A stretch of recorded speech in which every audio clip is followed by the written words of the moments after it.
Se essa mensagem que nós vamos compartilhar abençoar a sua vida, você vai compartilhar essa palavra com suas redes de relacionamento, com a pessoa que você ama, com seus contatos, com aquela pessoa que você acha que precisa dessa palavra e que pode abençoá-la, tá bom? Deixa eu ler apenas um versículo para nós deixarmos registrados aqui uma palavra para o teu coração, que é só para dar base a tudo que nós vamos falar. Evangelho de João, capítulo 1, versículo 1 diz assim: no princípio era o Verbo, e o Verbo estava com Deus. O Verbo era Deus.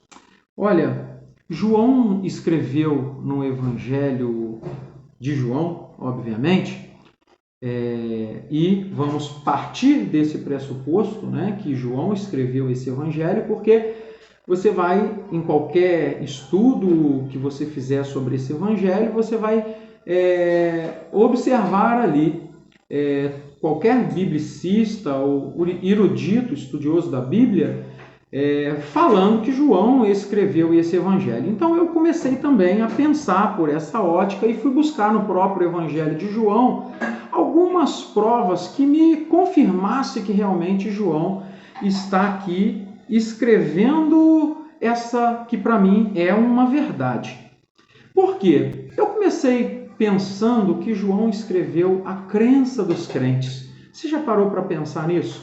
Por que a crença dos crentes? Porque ele também creu em tudo que ele estava anotando, em tudo que ele estava escrevendo, em tudo que ele foi inspirado para escrever. E como que eu pensei nisso e descobri isso? Porque no Evangelho de João eu percebi que João ele foi o primeiro discípulo a acreditar num Jesus ressurreto. O Evangelho de João, capítulo 20, versículo 8, diz isso, que João creu que Jesus tinha ressuscitado, mostra isso. E também, um outro ponto, um segundo ponto, é que João foi o primeiro a receber Jesus na praia do Mar da Galileia, quando Jesus chega. João capítulo 21, versículos de 1 a 7, registra também esse fato.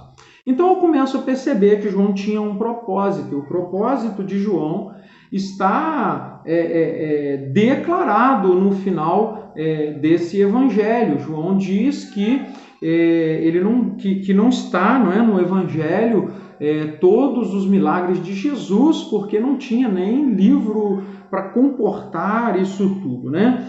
Então, João, ele tem aqui, a gente percebe nesse livro que João, ele apresentou, né? Ou ele tem a intenção de apresentar os sinais, os milagres que Jesus fez, e nós percebemos que ele queria que todos crescem em Jesus como o Cristo, o Filho de Deus. Então você percebe isso no livro de João. Então, João registra no seu livro milagres inéditos, é um outro ponto. João registra milagres inéditos que nenhum dos evangelistas anteriores, que nós chamamos de evangelhos sinópticos, eles registram, Mateus, Marcos e Lucas.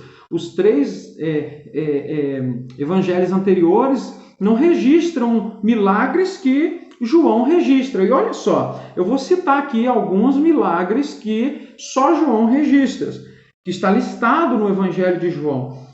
Por exemplo, transformação de água em vinho, a cura do filho do oficial de um rei, a cura do paralítico no tanque de Betsaida, a cura do cego, a ressurreição de Lázaro e a segunda pesca maravilhosa. São só alguns milagres que João registra aqui, e esses não estão em outro evangelho. Bem, então isso me leva a entender a intenção de que João queria mostrar aqui aquilo que ele também estava crendo, e ele estava registrando uma verdade absoluta, falando sobre Jesus como um Deus.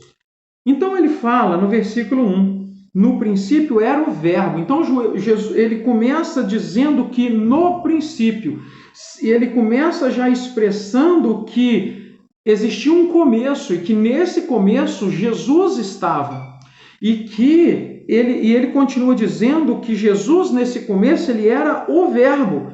E diz que esse Verbo estava com Deus, aquele que nós conhecemos como o Pai. E diz que que esse Verbo que era Jesus, era o próprio Deus. Então, João afirma que, talvez por algumas discussões entre os judeus sobre esse fato, João registra aqui que Jesus era Deus. Ele está registrando que Jesus era a expressão de Deus, ou seja, o Logos de Deus, uma expressão divina, e que criou todas as coisas. Isso significa que Jesus criou todas as coisas, porque ele continua dizendo no versículo posterior, no versículo 2, ele estava no princípio com Deus, todas as coisas foram feitas por intermédio dele, sem ele, nada do que foi feito se fez. Olha, querido e querida, você que está me ouvindo, olha a importância de crer em Deus e em Jesus, o nosso Deus. Olha a importância de ter a crença dos crentes, a fé dos crentes, que Jesus é Deus. Tem coisas na nossa vida que precisam ser feitas, e elas só podem ser feitas com alguém que tem poder de criação. E isso não é esse não é um homem comum. Jesus tinha poder e tem poder de criação. Então talvez tenha faltas na sua vida que só Jesus pode fazer.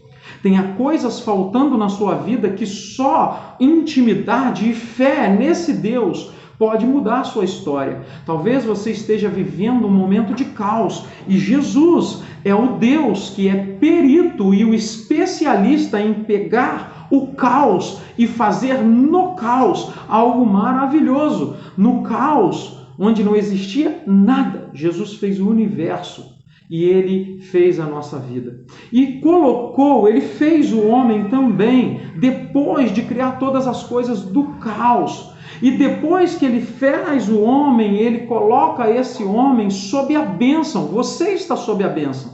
Em Gênesis capítulo 1, versículo 28, diz o seguinte, eu quero compartilhar com você. O texto diz, e Deus os abençoou. Sabe o que é isso? O homem foi feito sob a bênção de Deus. Você já nasceu sob a bênção de Deus. E onde está a diferença? A diferença está em crer ou não crer. Porque Deus, esse mesmo que João registra que um dia esse Deus estava conversando com Nicodemos, um principal da sinagoga, e ele disse que Deus amou o mundo de tal maneira que deu o seu único filho para todo aquele que nele crê, não pereça, mas tenha vida eterna. A vida eterna está em crer em Jesus e o aceitar como Senhor.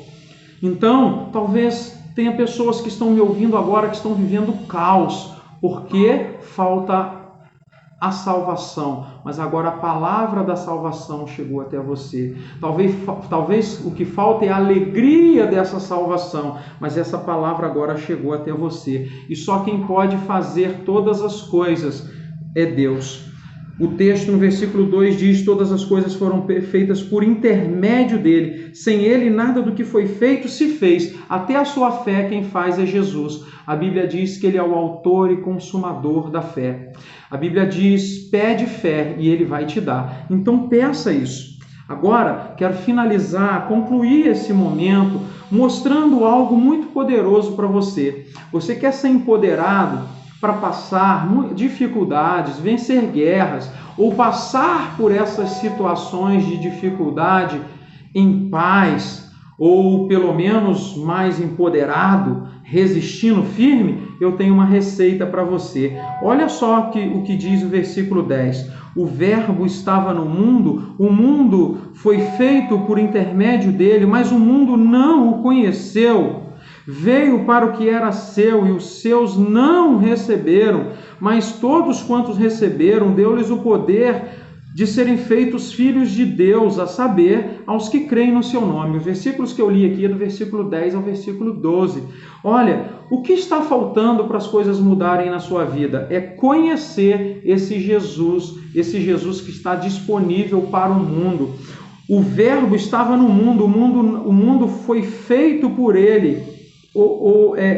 por intermédio dele, mas o mundo não o conheceu. Talvez o que esteja faltando é você conhecer Jesus e o seu poder.